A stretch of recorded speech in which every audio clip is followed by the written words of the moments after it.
Friends, ಈಗ time 1 ಗಂಟೆಗೆ 10 ನಿಮಿಷ ಕಮ್ಮಿ ಐತಿ. ಈಗ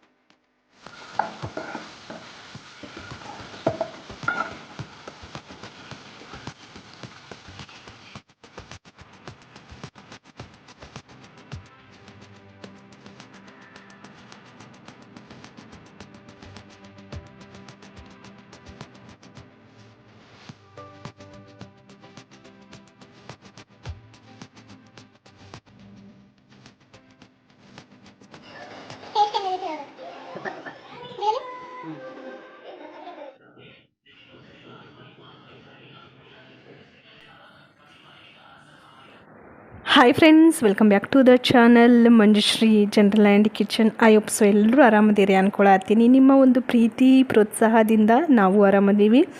ಸೊ ಬರ್ರಿ, ಬೆಳಗ್ಗಿನ ವ್ಲಾಗ್ ಶುರು ಮಾಡೀನಿ. ಇವತ್ತು ಸ್ಪೆಷಲಾಗಿ ನೀರು ದೋಸೆ ಮಾಡತ್ತೀನಿ. ವಿಡಿಯೋನ ಎಲ್ಲೂ ಸ್ಕಿಪ್ ಮಾಡ್ಲಾರಂಗೆ ನೋಡಿರಿ.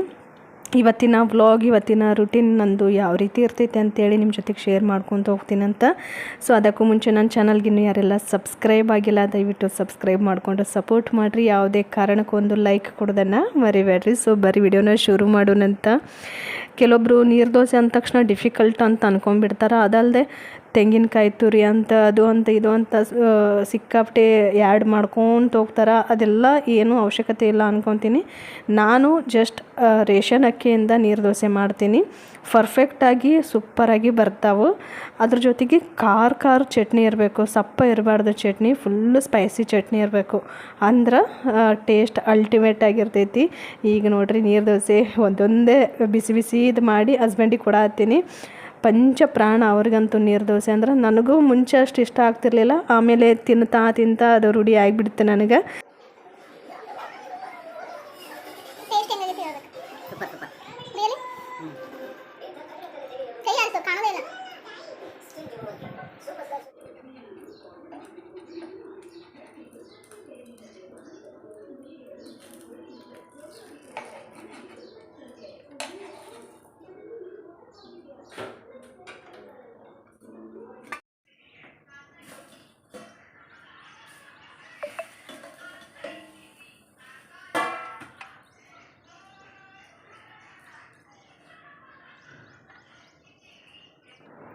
ಅವರು ಟಿಫಿನ್ ಮಾಡಿ ಆಫೀಸ್ಗೆ ಹೋದ್ರು. ಈಗ ನಾನು ಟಿಫಿನ್ ಮಾಡತ್ತೀನಿ. ಸಿಕ್ಕಾಪಟ್ಟೆ ಹೊಟ್ಟೆ ಹಸಿವಾಗಿಬಿಟ್ಟಿತ್ತು.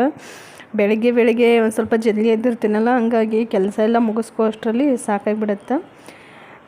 ಅವರು ಟಿಫಿನ್ ಮಾಡಿ ಹೋದ್ಮೇಲೆ ನಾನು ಟಿಫಿನ್ ಮಾಡಿ ಎಲ್ಲ ಪಾತ್ರೆನೂ ತೊಳೆದಿಟ್ಟೇನೆ. ನೋಡ್ಬೋದು, ಆಲ್ಮೋಸ್ಟ್ ಎಲ್ಲ ವಿಡಿಯೋದಾಗೂ ಹೇಳ್ತಿರ್ತೀನಿ ಅವಾಗ ಕೆಲಸ ಮುಗಿಸ್ಕೊಂಡು ಬಿಡ್ತೀನಿ ಅಂತೇಳಿ. ಆಮೇಲೆ ನಾನು ರೊಟ್ಟಿನೂ ಮಾಡಿಟ್ಟಿದ್ದೆ. ಅಂದ್ರೆ ಏನು ನಿನ್ನೆ ನೈಟ್ ರೊಟ್ಟಿ ಮಾಡಿದ್ನಲ್ಲ, ಅದರಲ್ಲಿ ಸ್ವಲ್ಪ ರೊಟ್ಟಿ ಉಳಿದಿತ್ತು. ಹಾಗಾಗಿ ಇವತ್ತೇನೋ ರೊಟ್ಟಿ ಮಾಡಲ್ಲ, ಇದೇ ರೊಟ್ಟಿನೇ ಖಾಲಿ ಮಾಡಬೇಕು.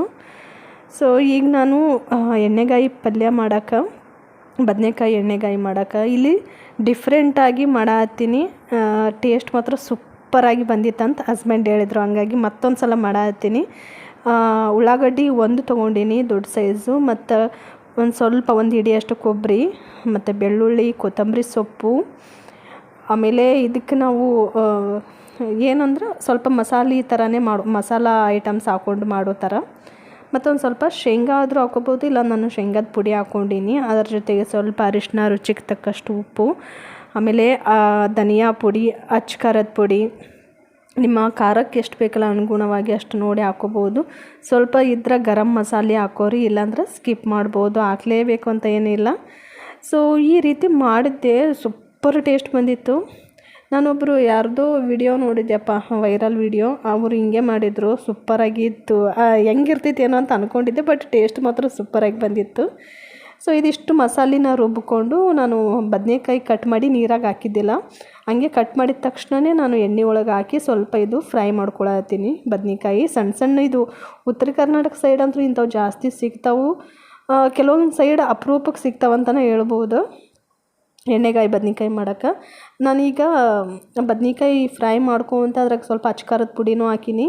ನೀವು ಬೇಕಂದ್ರೆ ಈ ಬದನೆಕಾಯಿ ಹಿಂಗೆ ಫ್ರೈ ಮಾಡಿ ಸಪ್ರೇಟಾಗಿ ಎತ್ತಿಡ್ರಿ. ಆಮೇಲೆ ಮಸಾಲಾನ ಚೆಂದಾಗಿ ಕುದಿಸಿ ಆಮೇಲೆ ಮಸಾಲೆ ಜೊತೆಗೆ ಬದ್ನೆಕಾಯಿನೂ ಸೇರಿಸ್ಬೋದು. ನಾನು ಡೈರೆಕ್ಟಾಗಿ ಕುದಿಸ್ತೀನಿ.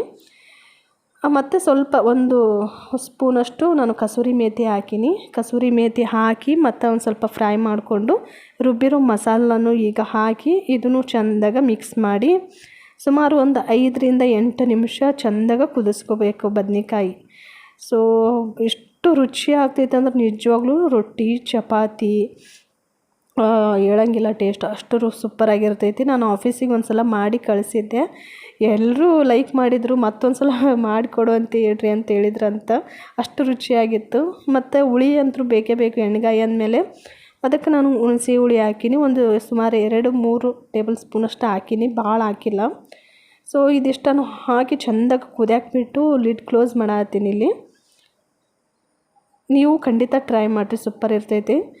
ಈಗ ನೋಡಿರಿ ಕಂಪ್ಲೀಟಾಗಿ ಇದು ಕುದಿ ಬಂದೈತಿ. ಗ್ಯಾಸ್ ಆಫ್ ಮಾಡಿದ ಮೇಲೆ ಸುತ್ತಲೂ ಎಣ್ಣೆ ನಿಂತಿತ್ತು. ಈಗೇನು ಅಷ್ಟು ಕಾಣವಲ್ದು, ಬಟ್ ಗ್ಯಾಸ್ ಆಫ್ ಮಾಡಿದ ಮೇಲೆ ಸೂಪರ್ ಅಂತ ಅನ್ನಿಸ್ತು ನೋಡೋಕ್ಕೂ. ಬಟ್ ಯಾಕೋ ಏನೋ ಈ ಕ್ಯಾಮ್ರಾದ್ದು ಬ್ರೈಟ್ನೆಸ್ ಜಾಸ್ತಿ ಆಗಿದ್ದಕ್ಕೋ ಏನೋ ಜಾಸ್ತಿ ಗ್ರೇವಿ ಕೆಂಪಗೆ ಆಯಿಲ್ ಬಿಟ್ಟಂಗೆ ಕಾಣವಲ್ದು. ಹಂಗಾಗಿ ಒಟ್ಟಿನಲ್ಲಿ ಪರ್ಫೆಕ್ಟಾಗಿ ಎಣ್ಣೆಗಾಯಿ ಪಲ್ಯ ರೆಡಿ ಆಯ್ತು ನೋಡಿರಿ.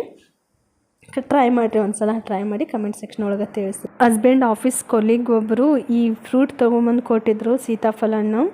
ಮನೆ ಮುಂದೆ ಗಿಡ ಹಾಕಿದ್ರಂತ. ಸೊ ಅದರಲ್ಲಿ ಬಂದಿರೋ ಹಣ್ಣುಗಳಿವು. ಒಂಚೂರು ಕೆಮಿಕಲ್ ಫ್ರೀ ಅಂತಲೇ ಹೇಳ್ಬೋದು. ಅಷ್ಟು ರುಚಿಯಾದ ಹಣ್ಣು. ನಾನಂತರೂ ಈ ಸೀತಾಫಲ ಸೀಸನ್ ಶುರು ಆದಮೇಲೆ ಫಸ್ಟ್ ತಿಂದಿದ್ದು ಇದೇ ಫ್ರೂಟ್ಸ್. ಒಂದು ದಿನಕ್ಕೆ 3-4 ತಿಂದೀನಿ. ಆ ಕ್ಯಾಲೋರೀಸ್ ಅದು ಇದೆಲ್ಲ ತಲೆ ಕೆಡಿಸ್ಕೊಂಡ್ರೆ ಇದನ್ನೇ ಕಳ್ಕೊಂಬಿಡ್ತೀವಿ ನಾವು. ಸೊ ಹಂಗಾಗಿ ನನಗಂತೂ ಭಾಳ ಪಂಚಪ್ರಾಣ ಮೊದಲೇ ಮತ್ತು ಸೀತಾಫಲ ಅಂದ್ರೆ. ನಂಗೆ ಪ್ರತಿ ಸೀಸ್ನಲ್ ಫ್ರೂಟೂ ಇಷ್ಟ ಆಗ್ತಾವೆ. ನಿಮ್ಗೆ ಯಾವ ಫ್ರೂಟ್ ಇಷ್ಟ ಆಗ್ತೈತೆ ಅಂತ ತಿಳಿಸ್ರಿ ಫ್ರೆಂಡ್ಸ್. ಈಗ ಟೈಮು 1 ಗಂಟೆಗೆ 10 ನಿಮಿಷ ಕಮ್ಮಿ ಐತಿ. ಈಗ ನಾನು ಚಹಾ ಮಾಡತ್ತೀನಿ. ನನಗೆ ಚಹಾ ಬೇಕಂತಂದ್ರೆ ಟೈಮ್ ಏನೂ ನೋಡಲ್ಲ. ರಾತ್ರಿ 1-2 ಚಹಾ ಮಾಡ್ಕೊಂಡು ಕುಡಿತೀನಿ. ಇವತ್ತು ಹಂಗೆ ಎಚ್ಚರ ಆಯಿತು, ಚಹಾ ಕುಡಿಬೇಕನ್ನಿಸ್ತು, ಚಹಾ ಮಾಡತ್ತೀನಿ. ಬರೀ ತೋರಿಸ್ತೀನಿ ನಿಮ್ಗೆ. ಟೈಮು 1ಕ್ಕೆ 10 ನಿಮಿಷ ಕಮ್ಮಿ ಐತಿ. ಊರು ಮಲ್ಕೊಂಡೈತಿ, ನಾ ಈಗ ಚಹಾ ಮಾಡ್ಕೊಂಡು ಕುಡಿಯಾಕತ್ತೀನಿ ನೋಡ್ರಿ. ಎಲ್ಲ ನಿಶಬ್ದ, ಒಂಚೂರು ಸೌಂಡ್ ಇಲ್ಲ. ಈಗ ನಾವು ಅಡುಗೆ ಮನೆಗೆ ಬಂದೀವಿ.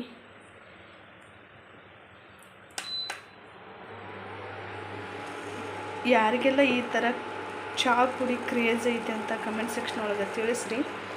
ನಂದು ಮಾತ್ರ ಹಿಂಗೆ ನೋಡಿರಿ. ಚಹಾ ಕುಡಿಯೋಕೆ ನಾ ಯಾವತ್ತೂ ಟೈಮಿಂಗ್ ನೋಡಲ್ಲ. ಕುಡಿಬೇಕನ್ಸಿದ್ರೆ ನೈಟೇನು ಮಾರ್ನಿಂಗೇನು ಚಹಾ ಮಾಡ್ಕೊಂಡು ಕುಡಿತೀನಿ. ಆಲ್ರೆಡಿ ಕುದ್ದದಿದೆ.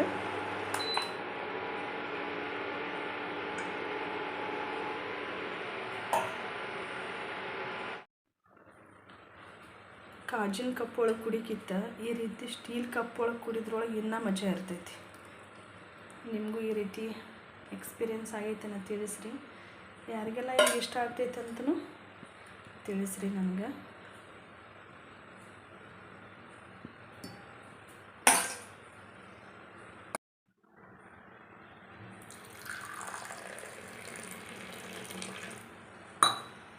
ಆಮೇಲೆ ಹಸ್ಬೆಂಡ್ನು ಹಂಗೆ, ಅವರು ನಂತರ ಚಹಾ ಕುಡಿತೀನಿ ಅನ್ನೋದು ಹ್ಞೂ ಅಂತ ಹೇಳ್ತಾರೆ. ಖುಷಿ ಆಗ್ತೈತಿ, ಬೇಡ ಅನ್ನಲ್ಲ.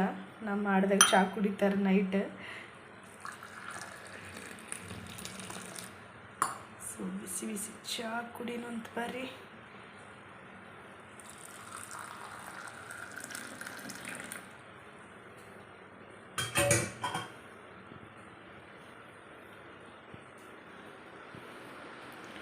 ನೋಡ್ಬೋದು